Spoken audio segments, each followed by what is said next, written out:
So somebody wrote a comment on my video on the book of Ephesians, chapter 4, and this is the comment. It said, "Hi, Paul. Thank you for these chapter studies. I hope you will do Psalms someday." Yeah, Psalms would be a great study to do, except that, it would be something, if I undertook it, would probably last me the rest of my lifetime. But anyways, maybe from some chapters of Psalms I will definitely get to one of these days. So thank you for your encouragement and exhortation. And then this person, goes on to ask a question. I was wondering, who are the hidden ones in Psalm 83? So let's just go ahead and read Psalm 83 and see what we may understand from this term, the hidden ones. In verse 1 it says, "Keep not thou silence, O God, hold not thy peace, and be not still, O God. For lo, thine enemies make a tumult, and they that hate thee have lifted up the head. They have taken crafty counsel against thy people, and consulted against thy hidden ones." So this was the question is, what is meant by the hidden ones? Okay. So in this year, first of all, before we read the rest of this psalm, let's just quickly take a look at this meaning in the original Hebrew. In this Hebrew, these two words, the phrase hidden ones, or the little term hidden ones, it is H6845. It is the word sapan. And this is the meaning. A word meaning to hide, to keep secret. It is used of concealing something often of great value. Example, the baby Moses. And then like another example is Rahab concealed the Israelite spies. It is used figuratively. This is the meaning that we want to get to here. It is used figuratively of keeping something hidden in a person's heart or mind. It is used of God protecting a person.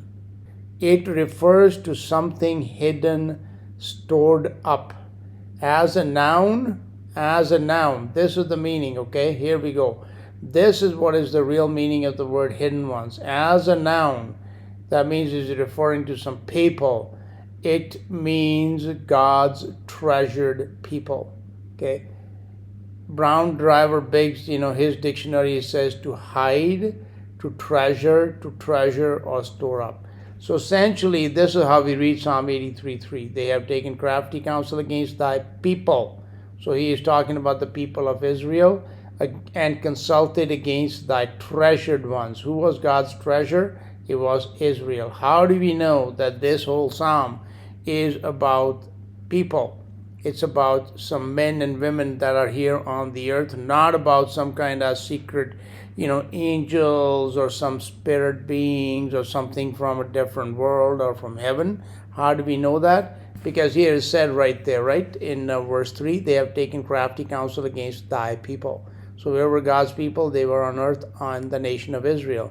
And consulted against thy treasured ones, the hidden ones, which are those whom God values and treasures and protects, keeps them hidden in the shadow of his wings, as we read in Psalm 91 and many other places, in Isaiah, that Jesus himself gave us that example in, "O Jerusalem, Jerusalem, how often would I have gathered you as a hen gathers her chicks under her wings," to basically to protect her. So that is the meaning here. They have said, "Come and let us cut them off from being a nation." Where was God's nation? Here on earth. So it is referring to people on the earth. That the name of Israel may be no more in remembrance. See, direct reference explains it quite clearly that he is speaking about the people of Israel. "For they have consulted together with one consent, they are confederate against thee." The psalmist is reminding God that God, Israel is your treasured people. They are the people that you value, that you protect, that you guard, that you keep. So he is reminding God that, they are, when he says they are confederate against thee, what he's saying is these people that are our enemies, they are the enemies of the nation of Israel. They are set up, they are your enemies. They are actually have turned against thee. And who are the enemies? The tabernacles of Edom, which was again an enemy of Israel. The Ishmaelites, Moab, Hagarenes, Gebal, Ammon, Amalek, Philistines, inhabitants of Tyre. Assur also is joined with them. They have hope and the children of Lot, Selah. Okay, so again, all these nations and peoples that are listed here, they were all the enemies of Israel right around them. So what he's saying is, God, all these enemies are all around us, but we are your treasure. We are your children. You have promised to protect us. So keep us hidden in the shadow of thy wings and protect us from these enemies. Do unto them as unto the Midianites, as to Sisera, as to Jabin at the brook of Kizon, which perished at Endor. They became as dung for the earth.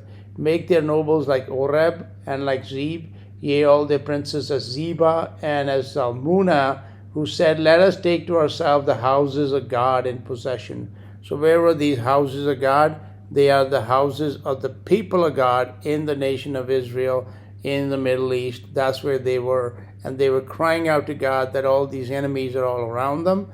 And, God, they're reminding them, God, we are your houses. We are your people. We are your treasure. So, please protect us and keep us hidden.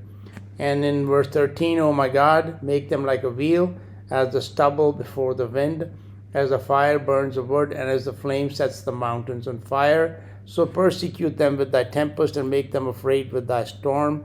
Fill their faces with shame, that they may seek thy name, O Lord. Let them be confounded and troubled forever, yea, let them be put to shame and perish. So this has no reference in this whole psalm to any kind of spirit or angel or the watchers or any such thing. It is quite plainly referring to people that live here on the earth, people of Israel who are God's people, his treasured ones, his hidden ones, and then, of course, all the enemies of Israel, which were all around them, which are named here extensively in the psalm. But look at this final verse here in verse 18. It says that men may know that thou whose name alone is Jehovah, the Most High over all the earth. So this is, again, telling us that this teaching is about men, and that all over, that you are the Most High over all the earth.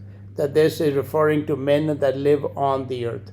That men may know that thou whose name alone is Jehovah art the Most High over all the earth. So this psalm is about people and about men that dwell on the earth. It's nothing to do with any heavenly creatures or with angels or any other spirit beings.